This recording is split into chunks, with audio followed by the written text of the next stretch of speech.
আসসালামু আলাইকুম। বীর চট্টলা টিভি থেকে আমন্ত্রণ জানাচ্ছি। আমি তানিশা সুলতানা আফিফা। জামায়াত ইসলামীর আমির ডক্টর শফিকুর রহমান বলেছেন, জামায়াত ক্ষমতায় গেলে জনগণকে দাবি আদায়ের জন্য আর রাস্তায় নামতে হবে না।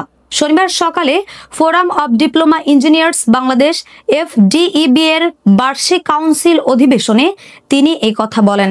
ডক্টর শফিকুর রহমান বলেন, আমরা বিশ্বাস করি 5 বছরে উন্নয়নের বুলেট ট্রেন চালু না করতে পারলেও অন্তত উন্নয়নের এক্সপ্রেস ট্রেন চালু করতে সক্ষম হব।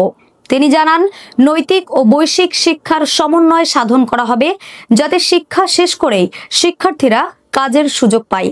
কেউ বেকার থাকবেন না, কেউ উদ্যোক্তা হবে, কেউ চাকরিজীবী হবে। তিনি বলেন, জামায়াতের 3টি মূল অঙ্গীকার রয়েছে। প্রথম অঙ্গীকার হলো শিক্ষা ব্যবস্থার আমূল সংস্কার। শিক্ষা জাতির মেরুদণ্ড ভাঙা থাকলে দাঁড়ানো যায় না। তাই প্রথমে শিক্ষার চিকিৎসা দিতে হবে। যে শিক্ষা অনৈতিকতা, দুর্নীতি আর পশুত্ব সৃষ্টি করে তা নয়, বরং যে শিক্ষা মানুষকে মানুষ বানায়, সম্মান করতে শেখায়, সেই শিক্ষায় আমাদের সন্তানদের হাতে তুলে দেব। দ্বিতীয় অঙ্গীকার প্রসঙ্গে তিনি বলেন, কেবল ডিগ্রির ভিত্তিতে নয়, কাজের ভিত্তিতেই এই কল্যাণ রাষ্ট্রে মর্যাদা নির্ধারণ করা হবে। তৃতীয় অঙ্গীকার উল্লেখ করে তিনি বলেন, দেশে দুর্নীতির জোয়ার বন্ধ করা হবে। কথা শুনে অনেকের বুক ধড়ফড় করছে, কারণ অনেকেই দুর্নীতির উপর নির্ভরশীল। আমরা প্রতিটি সেবার গুরুত্ব ও ওজন অনুযায়ী বেতন কাঠামো নির্ধারণ করব। আল্লাহ তাআলা যদি এই দেশের খেদমত করার সুযোগ আমাদেরকে দেন, তাহলে 1 মিনিটের জন্য আপনার কর্মস্থল ছেড়ে রাস্তায় আসতে হবে না দাবি আদায়ের জন্য। ইনসাফের ভিত্তিতে যার যেটা পাওনা সেটা তার হাতে তুলে দেওয়া হবে। আমাদের কমিটমেন্ট বেসিক 3টা। নাম্বার 1, আমরা এই ভাঙ্গা চূড়ার শিক্ষা ব্যবস্থা রাখবো না। এখানে প্রথম ফোকাস আমাদের, ফার্স্ট অ্যাটেনশন।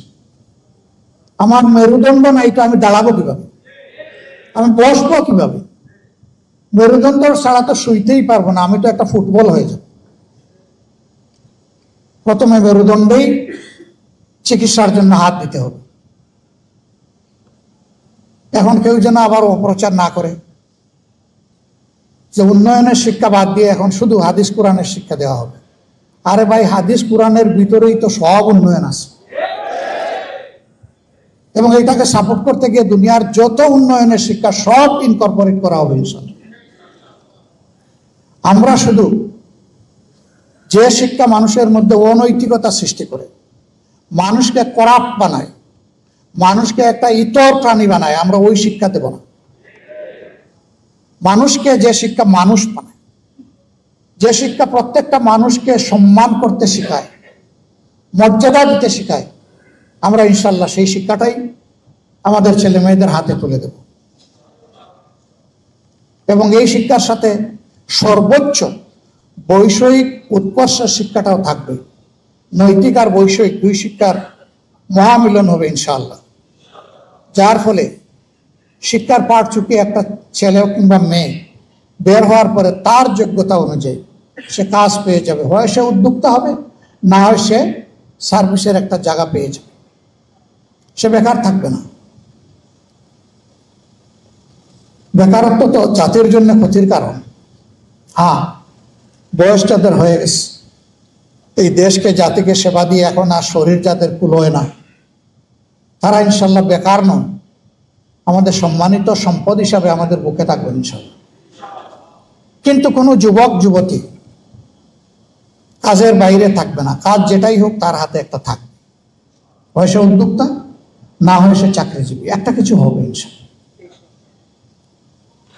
2 নম্বর হচ্ছে, শুধু ডিগ্রির ভিত্তিতে এই কল্যাণ রাষ্ট্রে কারো মর্যাদা নির্ণয় হবে না, তার মর্যাদা নির্ণয় হবে তার কাজের ভিত্তিতে।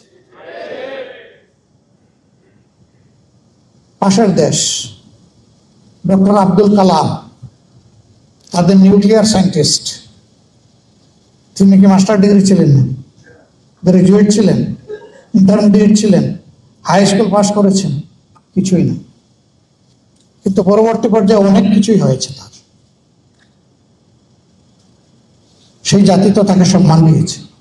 এই জন্যে তার কন্ট্রিবিউশনের জন্য, তার অবদানের জন্য, তার কাজের জন্য। আমাদের আরো আপডেট নিউজ পেতে চোখ রাখুন বীর চট্টলা টিভিতে। ফেসবুকে ফলো, ইউটিউবে সাবস্ক্রাইব করুন।